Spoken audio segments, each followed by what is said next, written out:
fact, new information as far as the disappearance of the Malaysian airline aircraft MH370 is coming in. Let's take a listen from Malaysia.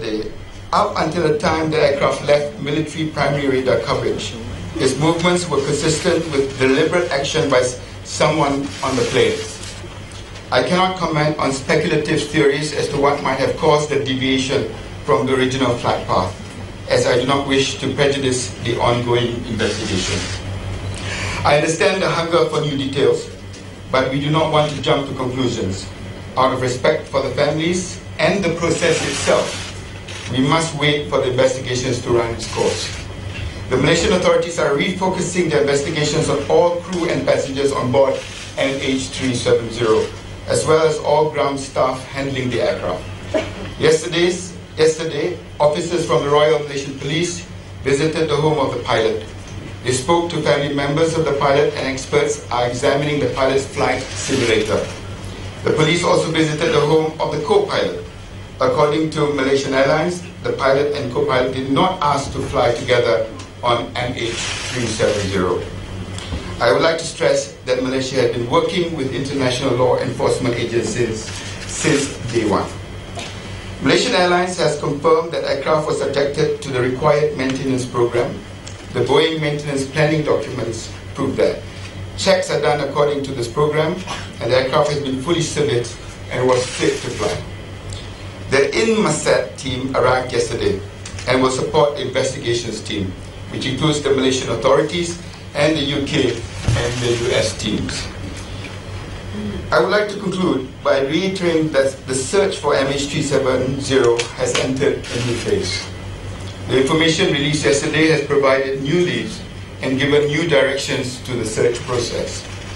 We will provide more details on the redeployment of assets when it becomes available. Facts must be corroborated and verified before being released. When possible, we will keep the media fully briefed, but our priority remains the search and rescue operation. To that end, we have engaged in diplomatic and investigative efforts over the past 24 hours. Thank you. Okay, ladies and gentlemen, we are open for Q&A. We'll start with the local media first. I'll start from this corner first, local media. Please, sir, your name and agency you represent, sir. Okay, Datuk Ismail dari Bernama. Ada dua soalan. Pertama, lokasi pesawat semasa kali terakhir dikesan satelit pada jam 8.11 pagi. Dan yang kedua, mungkin kepada Datuk Ahmad Johari. Dimaklumkan sebenarnya pesawat terbang dengan kandungan fuel 7 jam penerbangan. Tapi kali terakhir komunikasi dikesan adalah pada jam 8.11 pagi, menunjukkan telah lebih daripada 7 jam. Jadi adakah standard prosedur MAS untuk isi minyak fuel lebih sebelum penerbangan, atau MH370 ada land somewhere untuk refuel?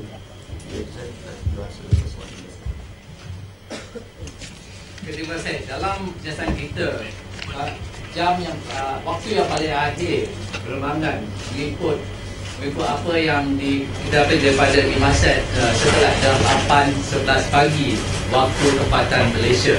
Dari pesawat itu hilang daripada radar kita, iaitu daripada point Igari dan air terback kepada Straits of Malacca, dan dari situ ada 6 handshake oleh yang didapati, yang ditemui oleh setelah INMASAT, dan yang keenam adalah 8.11 pagi waktu Malaysia, UTC time 0011. Dan itu yang kita dapati daripada maklumat INMASAT satellite. Untuk soalan kedua, pesawat itu dimuatkan minyak untuk penerbangan antara Kuala Lumpur dengan Beijing. Dia punya flight time, kalau tak silap saya, 6 jam setengah. Selalunya kita tak muatkan untuk 6 jam setengah. Selalunya kita buat reserve fuel antara 45 minit hingga 1 jam. Ini untuk buat diversion. Kalau kata Beijing Airport kata tutup, kita kena pergi the next nearest airport. So So we normally fill up the aircraft dalam, I think this aircraft will fill up dalam 3 jam setengah hingga 8 jam. Okay? Okay. No, depan. Thank you. I'm Keith Kam from BFM 89.9. This is to you, Dr. Sri Hisham. In your capacity as a defense minister, there's obviously been a breach in airport security, SOPs, as well as the nation's airspace security. What moves or steps are you thinking of doing to implement to rectify this situation? Furthermore, the Chief of Air Force on Sundays, a couple days ago, said that the data from the radar was not monitored real time. He said that they were what he read was from a recording of the data. So has someone been sleeping on the job, or should we rethink the way we look after our national security? Another one for the IGP is that investigating the engineers of MH370 before it took off.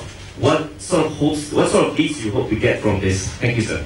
I think looking ahead, that will come with time, because my immediate focus is to look for MH370. Secondly, I think it is not right to say that there is a breach of standard operating procedures. That was already clarified by the Chief of the Air Force earlier. Any new information that we have received, of course, we will verify it with the standard operating procedures that exist. But like I said, this is an unprecedented case. What we are going through here, ladies and gentlemen, is being monitored across the world, and it may change aviation history. I think it's lessons to be learned for everybody. The other question was related to that.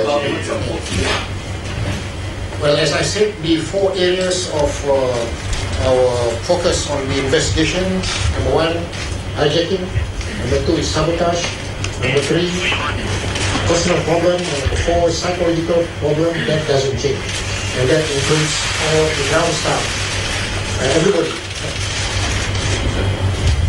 Okay, please. Dr. Sri, Sasha from the Daily Mail. Dr. Sri, what's the status of the background checks conducted on the passengers so far?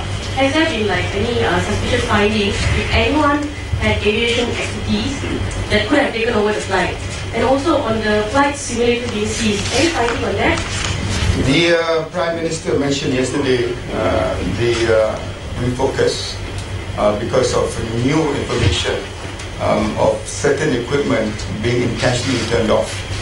And I believe the police, the IGP himself, have, in the last 24 hours, as I stated in my earlier statement, have started intensifying the study. That doesn't mean that we have not studied the manifest list earlier, but can see the elaborate on that. Well, in light of this new development and the findings of the medical team, we have classified our investigation under section 130C of the Penal Code. This provides investigation into offence. In fact, the Malaysian authorities there are talking about the disappearance of flight MH370, telling the reporters present that the investigation and the search operation has been widened. 11 countries have joined the search operations, I beg your pardon, and also that the pilots today, in fact, they have their houses were also searched, because now many believe that it was an inside job as far as this disappearance was concerned. Moving on, what has been a search operation so far has turned into a criminal investigation on the 9th day of the disappearance of Malaysian Airlines Flight 370. But an alarming twist to the mystery came after the Malaysian Prime Minister suggested that the flight was deliberately diverted from its route. Former Deputy Secretary of State for the United States, Strobe Talbot, has said direction, fuel and load and range now lead some to suspect hijackers planned a 9/11 type of attack on an Indian city, a theory that has sent alarm bells ringing in India. Here's what the Malaysian Prime Minister said. The plane was deliberately diverted from its set course from Kuala Lumpur to Beijing. The plane then flew as much as for 7 hours to an unknown destination. This map was released in yesterday's press conference, showing that the last satellite signal received from the plane had been sent from a point on somewhere on one of the 2 arcs spanning large distances across Asia. The map shows two red lines representing the possible locations from the path from which the flight 370 sent its last hourly transmission to satellite on 11 minutes past 8 on the morning of March 8. Experts are also of the opinion that the timing of when the transponder was switched off raises some serious questions about whether or not it was an inside job. Someone with a specific knowledge of how to avoid air traffic control was involved. The transponder was turned off in a no-man's country, so to speak, between Malaysia and Vietnam. Atir Khan brings us this latest ground report from Malaysia. It's more than 8 days since the Malaysian passenger aircraft went missing, and now that the flight path has been ascertained, there is some idea. It is hoped that the aircraft will soon be located. In the meanwhile, there are prayers at various religious places. At the moment, we are at a Gurdwara in Kuala Lumpur where a special prayer meeting is being held, so that the passengers' safety is ensured. All the Indians have gathered here to pray. We have the Pradhan here who will speak to us. Let's get a sense of what's happening. Mr. Balwinder Singh, there's a special prayer meeting happening for the passengers at the moment, and what else is happening?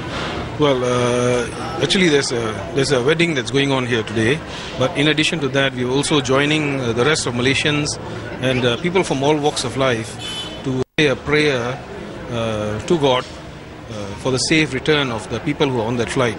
Everybody is very, very anxious to know what has happened, and there are a lot of speculations going on. And we want to just get everyone together in prayer so that people can remain focused and at the difficult task of trying to retrieve the plane and ensure the safety of all the passengers that were on the flight. We have some other people here who have gathered here for this prayer service. There's a wedding which is happening here, but also a special prayer. Let's speak to. You tell us that Malaysian Prime Minister's wife has appealed to all the people that there should be no rumors on the social media. As Indians, as community, what are they doing about it? Well, like everyone else, I think Indians as well as all Malaysians, we are, refraining from sharing unverified information, news reports on social media, and we have been advised to, look after, or rather care for the sentiments of the loved ones and the family members of those on board, as well as everyone involved in this tragedy. Also, there were 5 Indians on board.